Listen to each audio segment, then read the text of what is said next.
At this time, we call your attention to 1 Kings chapter 19, and the verse is 4. 1 Kings chapter 19 and verse 4. As we consider Mental Health Monday, we recognize that all of us from time to time experience frustrations, anxiety, uncertainty. We have uneasiness within us. Those things can sometimes manifest into our physical bodies. We have times where we are in an unfamiliar place. And when I say place, I don't speak relative to a geographical place. Sometimes you just arrive at a juncture in life, a place in life, figuratively speaking, that is unfamiliar. You've not been there before. They talk about the pandemic of 1918, but none of us were around to have experienced that. So if it is this pandemic that creates the uneasiness or some other problem in your life, there are times that we are afraid because it's a new experience, but an undesired experience.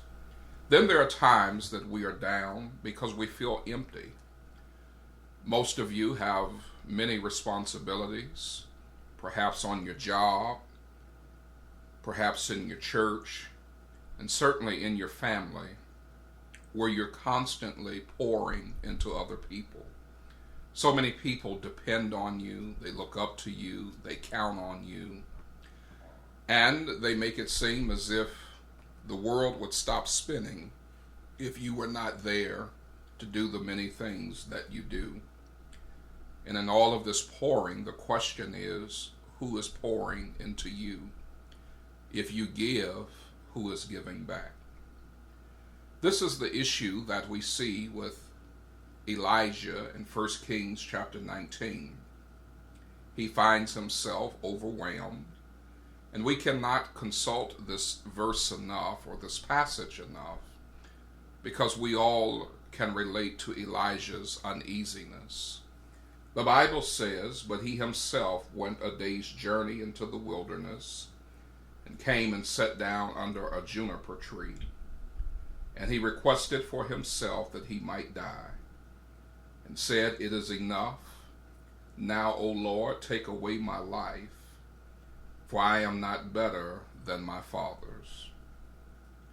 How do we deal with those moments where we feel like Elijah, that we're ready to just wave the white flag of surrender?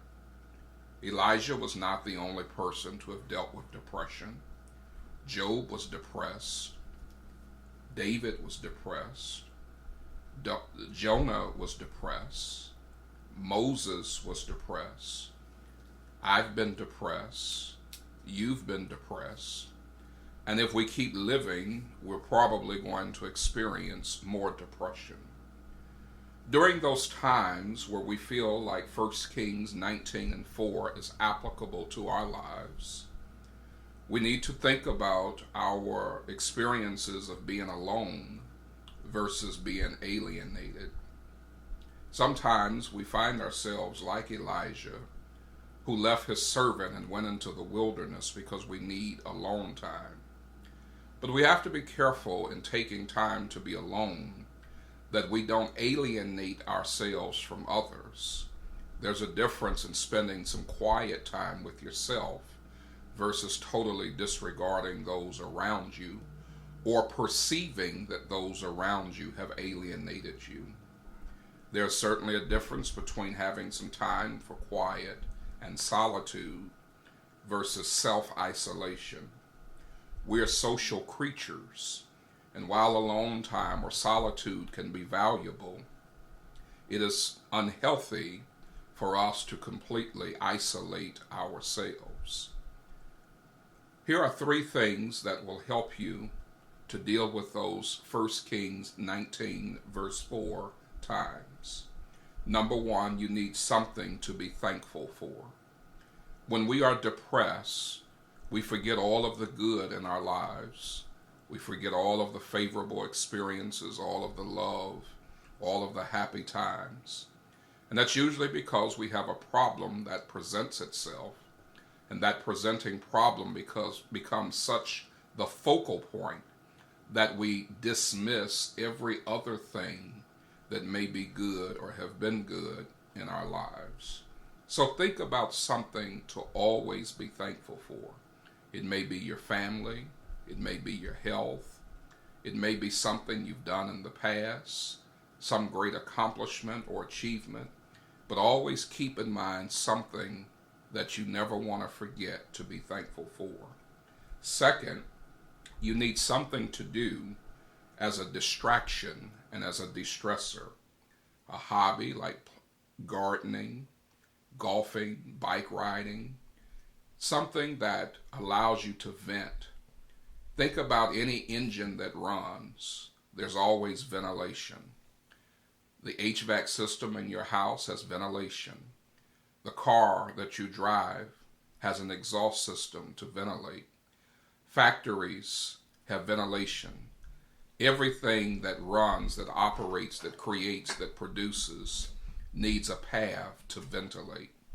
And you and I need something that allows us to be distracted and to get some ventilation. And number three, everyone needs something to look forward to. Every day that you wake up, you should have something to be excited about. Here are two ways to have something to look forward to. Plan something big, grand, awesome, and wonderful in your life. But at the same time, you need to plan something small. The big and grand and awesome and wonderful thing gives you a long-term goal. But you need some short-term things that will give you minor milestones and minor reasons for celebration as you are in anticipation of your long-term goal.